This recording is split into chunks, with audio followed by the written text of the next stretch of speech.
প্রিয় শিক্ষার্থীরা, আজ আমরা মাধ্যমিক 2026-এর জন্য একটি অবজেক্টিভ টাইপ কোশ্চেন সমাধান করব। প্রথম 2n+1 সংখ্যক ক্রমিক স্বাভাবিক সংখ্যার মধ্যবর্তী সংখ্যার মান দেওয়া রয়েছে। তাহলে দেখো 2n+1 সংখ্যক যদি ক্রমিক সংখ্যা হয়, ক্রমিক সংখ্যা মানে পরপর সংখ্যাগুলো হবে। তাহলে দেখো 2n+1 সংখ্যক সংখ্যার পরবর্তী সংখ্যা কী হবে?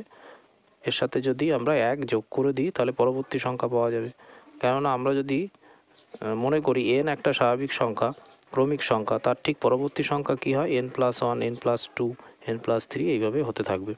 তাহলে 2n+1 যদি একটা স্বাভাবিক ক্রমিক সংখ্যা হয়, তার ঠিক পরবর্তী সংখ্যা হবে 2n+1, আর তার সাথে 1 যোগ করলে পরবর্তী সংখ্যাটা পাওয়া যাবে। এইবার এর মধ্যবর্তী সংখ্যা আমরা কি করে বের করব? তাহলে এটাকে আমরা কি করব?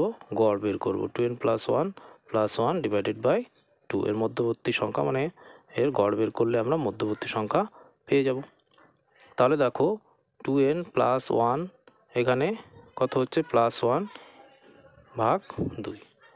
তাহলে এখানে হচ্ছে 2n প্লাস 1 আর 1 যোগ করলে 2 ভাগ 2। উপর থেকে যদি 2 কমন নিই তাহলে n+1 ভাগ 2 কেটে গেল।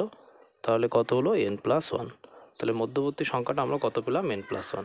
এবার দেখো এইটার মানটা দেওয়া রয়েছে, তার মানে এইটা সমান সমান আমরা এটা লিখে দিতে পারি, যেহেতু মধ্যবর্তী সংখ্যার মান দেওয়া রয়েছে। তাহলে n+1 সমান সমান n+103 ভাগ 3।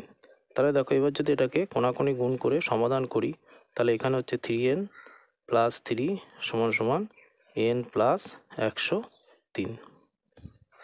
এবার দেখো 3n, এই nটাকে যদি বাম পাশে নিয়ে আসি তাহলে -n হয়ে যায়, আর এই 3টাকে যদি ডান পাশে নিয়ে যায় তাহলে -3 হয়ে যায়। তাহলে 3n থেকে n বিয়োগ করলে কত হয়? 2n, আর এখানে 103 থেকে 3 বিয়োগ করলে হয় 100। তাহলে n ইজ সমান সমান কত হবে? 100-র নিচে আমার 2 চলে যাবে, তাহলে এখানে কাটাকাটি করলে 50 হবে। তাহলে n সমান সমান কত হলো? 50। n এর মান বেরিয়ে গেল, এটাই উত্তর।